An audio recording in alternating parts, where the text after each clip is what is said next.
Friends, Sachin वाजे case में एक ऐसी खबर लेकर आया हूं कि आपके रोंगटे खड़े हो जाएंगे। एक खबर आ रही है, लेकिन ये सिर्फ अभी खबर है। इस पर कोई ऑफिशियल कंफर्मेशन नहीं है, लेकिन एक सवाल है जो कि किया गया है गोवा क्रॉनिकल द्वारा। क्या सचिन वाजे वही इंडिविजुअल है जिसको कि एक कॉल आई थी पाकिस्तान से?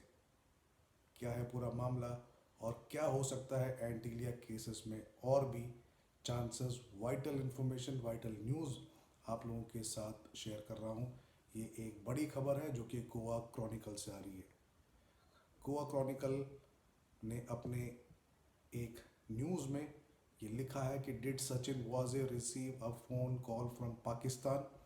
ये खबर आ रही, the NIA has arrested farmer police head of Mumbai crime branch Sachin Waze in connection with the Antilia explosive found in a car reportedly outside Mukesh Ambani's residence Antilia। लेकिन खबर ये भी आ रही है, चांसेस हैं, कंफर्मेशन नहीं है।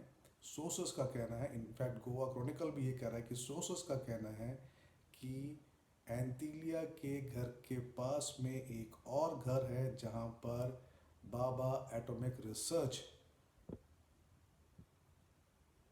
में काम करने वाले और department of atomic energy and Tata institute of fundamental research में काम करने वाला कोई शख्स भी रहता है, जो कि the peculiarity and importance of Kenilworth building is that it is home of some senior officers and scientists of Baba Atomic Research Center, Department of Atomic Energy and Tata Institute of Fundamental Research।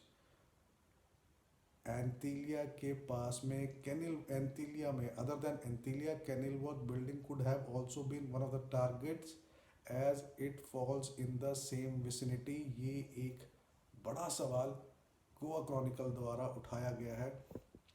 आपको मैं बता दूं, it is evident that former encounter specialist Sachin was is not working alone. NIA is investigating all his known sources and acquaintances.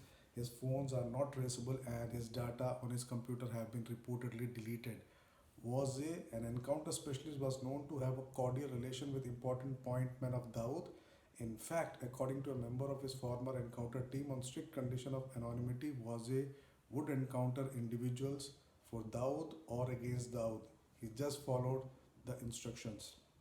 Since his sudden overnight reinstatement in the late night of 5th June 2020 and wee hours of the morning June 6, 2020, Sachin Waze has been working under the supervision of Parambir Singh, who has now been transferred to DG Home Guard from his post as the Mumbai Police Commissioner, handling high-profile cases, outranking several senior police officers in the Mumbai Police. One such case was the TRP scam in the TV media business।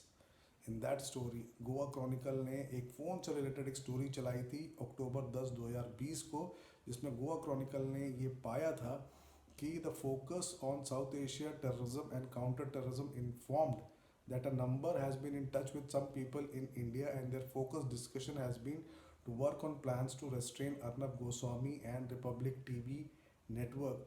The sources also mentioned that this person could be in touch with someone in Mumbai police or in touch with someone influential in the media fraternity, but could not affirmatively confirm who is the person receiving the calls from Pakistan। लेकिन एक call आई थी, investigate किया गया था Goa Chronicle द्वारा, special services groups का ये number निकला जो कि एसएसजी है, इशक के नाम से जाना जाता है, और आईएसआई द्वारा रिक्रूट किया जाता है एसएसजी के लोगों को। ये कहना है SSG core focus area of operation are foreign internal defence, reconnaissances, counter terrorism action, direct action and unconventional warfare, but it also operates in the dark arts of espionage, information operations and psychological operations। In fact, SSG operation against India in January 2000, India accused Pakistan that Army Special Service Group led an attack across the LOC in which Indian soldiers were killed and beheaded। Now that the nefarious acts of Sachin Waze has been brought to light by NIA, and since it has serious undertones of a terror plot foiling or being stopped in its execution, it throws up the question, could Sachin Waze have been the Mumbai police officer that received a call from Pakistan? ये एक आंतरिक सुरक्षा का मामला है, बड़ा मामला है, जिसके चलते एनआईए ने स्टेप इन किया है। आप लोग देख रहे हैं और किस तरह से जांच पड़ताल चल रही है। तो ज़रूर एनआईए के पास कुछ कुछ ऐसे इंफॉर्मेशंस हैं जिसके चलते इतनी बड़ी कार्रवाई की जा रही है। एक बड़ी खबर मैं आप लोगों के साथ शेयर कर रहा हूँ जो कि आई गोवा क्रॉनिकल द्वारा। फिलहाल इतना ही। सचिन वाजे केस में बड़ी खबर, कुछ और खबरों के साथ बाद में जुड़ूंगा। फिलहाल इतना ही। धन्यवाद।